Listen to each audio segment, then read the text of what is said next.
moving on to the class methods. So remember that we didn't just have the init method, we also have the drive and pop tire method. And then what they do is basically they're going to take in self, and remember the self just means the instance that we're talking about.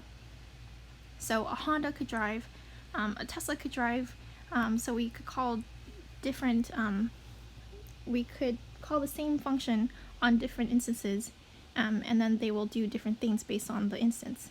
So if we say Honda dot drive, we would call it like this, and then Honda gets passed in implicitly as self.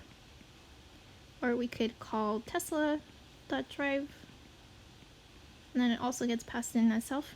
But basically what it's saying is that because the self is different in these two cases, the function is going to be applied differently, right? Because, I don't know, this Tesla could be missing a wheel, it could have 3 wheels, and so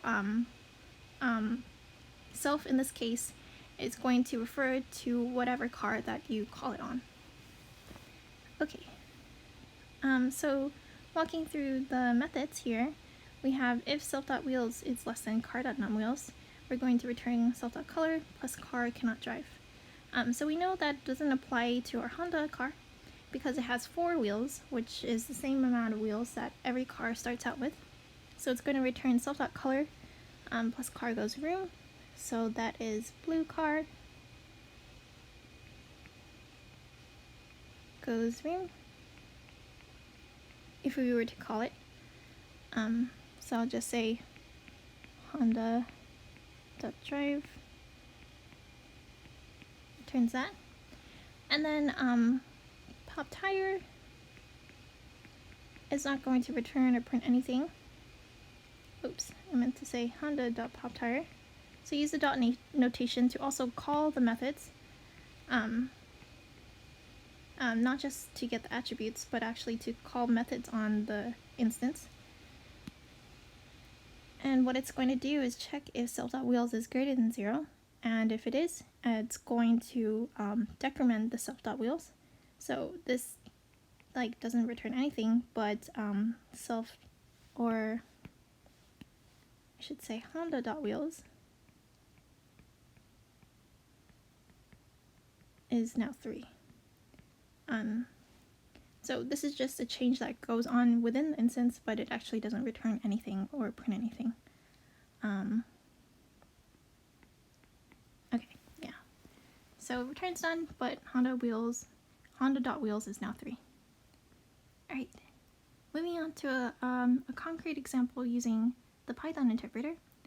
We're going to first declare a new instance of the car class by calling the car class name, and then passing in red. So it's going to make a new car that is red, and that gets assigned to my car. So there's no input here because it's just making a new instance and assigning it, and nothing was printed or anything like that. And then my car.color should print out red because that is what the color got assigned to in this case. So I'll just write out the instances, self.wheels.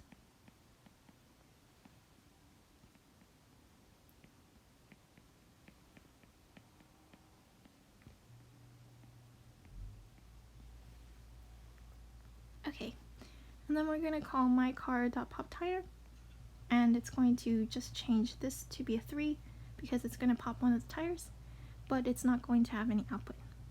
And then when we call drive on my car, it's going to check the self.wheels and check if it's going to be checked to see if it's less than car.numWheels, and it is because we have for self.wheels 3 and for car.numWheels is 4, as we see over here.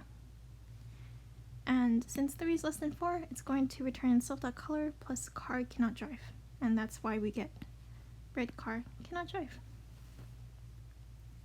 Okay, and moving on to the next slide, we just have some links that might be helpful if you're wondering more about OOP and the syntax.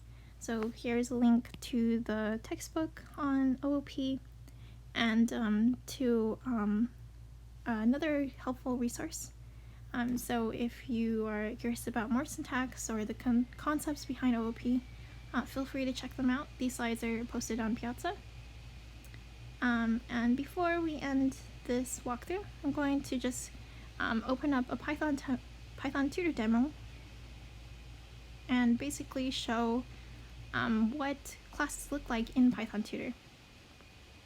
So we have here the same exact code for the car class, and the first step it's going to do is run through the class code, and it's going to define the init function, the drive function, or I should say methods, the init method, the drive method, the num wheels attribute. And notice here it's defining the num wheels attribute and not self.wheels or self.color.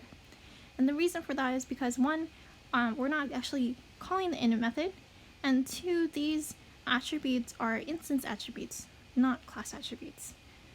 So we should only put things that are class attributes in here because they apply to the whole class and not a specific instance. And then lastly, we have the pop tire method. Okay, so our next step is going to be creating this Tesla car, which is going to be blue. So we open up a new frame, it's going to pass in blue, and remember that self doesn't actually get passed in, but whenever you call the init method, self is always going to be that instance that it returns, so you don't need to pass in anything, that's just going to refer to that instance. And then it's going to set self.wheels to be 4, which is the same thing as car.numWheels, and self.color to be the color you passed in, which is blue. And then overall Tesla is going to be set to that instance. And then when you print Tesla.wheels, it's going to give you 4 up here in the print output.